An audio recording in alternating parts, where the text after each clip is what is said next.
জয় হিন্দ দোস্ত, welcome to Kalyani physical academy. Kalyani physical academy তোমাদের সুস্বাগত জানাচ্ছে।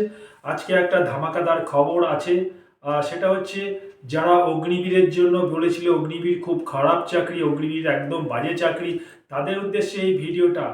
গভর্নমেন্ট একটা ভালো ডিক্লারেশন অলরেডি করে দিয়েছে এবং বিএসএফ তার নোটিফিকেশনও জারি করে দিয়েছে।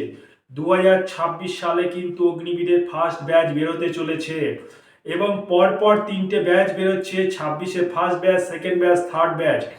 এই সমস্ত ব্যাচ বেরোনোর পরে অলরেডি গভর্নমেন্ট এটা কিন্তু রিলাইজ করেছে যে তারা এসে বাইরে এসে ধর্ণা প্রদর্শন করবে। তারা এর ফলে কিন্তু ভারতবর্ষের একটা ছবি খারাপ হবে। সেই জন্য গভর্নমেন্ট আগে ভাগে তার ডিসিশন চেঞ্জ করেছে এবং বিএসএফ সঙ্গে সঙ্গে একটা নোটিফিকেশনও জারি করে দিয়েছে। গভর্নমেন্ট অলরেডি ডিক্লেয়ার করেছে, আগে ডিক্লেয়ার করেছিল যে 10% রিজার্ভেশন কোটা কাদের দেবে, অর্ধ সৈনিক বলদের দেবে। অর্ধ সৈনিক বল বলতে কাদের বোঝায়? CRP, BSF, ITP, SSB, NCB, Assam rifle, এদেরকে সম্মিলিত নাম হচ্ছে অর্ধ সৈনিক বল। এদের 10% রিজার্ভেশন দিয়েছিল আগেই, কিন্তু বর্তমান পরিস্থিতির উপর ডিপেন্ড করে অনেক কিছু কিন্তু চেঞ্জ হয়ে গেছে।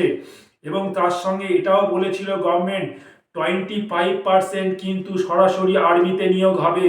সুতরাং এই 25% তো অলরেডি নিয়োগ হবেই, এর মধ্যে কোনো চিন্তার বিষয় নেই, এটার মধ্যে কোনো সন্দেহ প্রকাশ করার অবকাশ নেই। কিন্তু নতুন ঘোষণাটা কি সেটাই তোমাদের জানাতে যাচ্ছি। নতুন ঘোষণাটা এটাই যে সেন্ট্রাল প্যারামেড ফোর্স অর্ধসৈনিক বলে যেমন 10% লোক নিয়োগ হতো সেটা তো হবেই হবে। তাছাড়া বিএসএফ বর্ডার সিকিউরিটি ফোর্স সরাসরি কিন্তু 50% নিয়োগ করতে চলেছে। যারা অগ্নিবীর থেকে আসবে তারা সরাসরি নিয়োগ পেয়ে যাবে বর্ডার সিকিউরিটি ফোর্সে। তাদের পিইটি ফিজিক্যাল এফিসিয়েন্সি টেস্ট বা পিএসটি এই ধরনের টেস্ট তারা কোনো সম্মুখীন হতে হবে না, সরাসরি নিয়োগ হবে তাদের ক্ষেত্রে। এবং 2026-এ যে ফার্স্ট ব্যাচ বেরোবে সেই ফার্স্ট ব্যাচের জন্য তাদেরকে 5 বছরের বয়সে ছাড় দিয়েছে। অর্থাৎ এসসি এসটি ওবিসি যেমন ছাড় পায় সেটা তো পাবেই পাবে। তাছাড়া এই যে 4 বছর যে পিরিয়ড গেল, সেই পিরিয়ডে সেই বয়সকে মধ্যে রাখতে হয়ে, অর্থাৎ এই সময়টা দেখতে হয়ে গভর্নমেন্ট কিন্তু অলরেডি 5 বছরে আরও অতিরিক্ত ছাড় দিয়েছে ফার্স্ট ব্যাচকে। সেকেন্ড ব্যাচ এবং থার্ড ব্যাচকে পর্যায়ক্রমে 3 বছরের ছাড় দিয়েছে।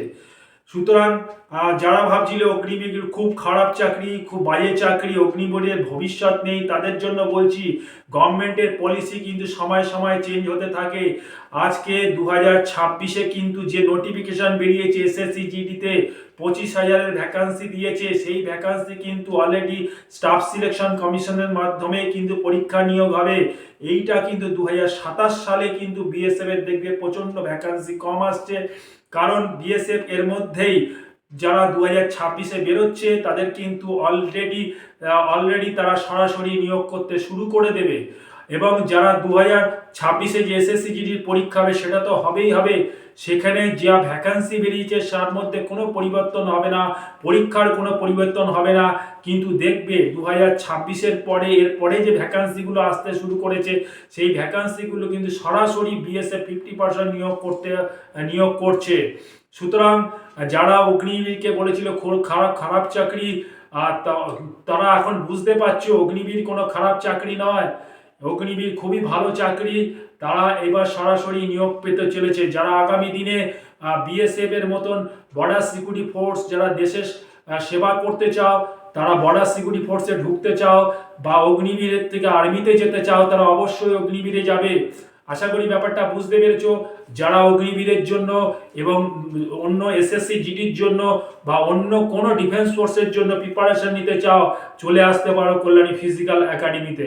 কল্যাণী ফিজিক্যাল একাডেমি একটি স্বয়ংসম্পূর্ণ একাডেমি। এখান থেকে রিটেনের সঙ্গে সঙ্গে কিন্তু ফিজিক্যালেরও পরীক্ষা নেওয়া হয় এবং সঙ্গে সঙ্গে কিন্তু মক টেস্ট নেওয়া হয়। সমস্ত রকম খাওয়া সুবন্দোবস্ত আছে। আশা করি ব্যাপারটা বুঝতে পেরেছো। জয় হিন্দ, বন্দে মাতরম।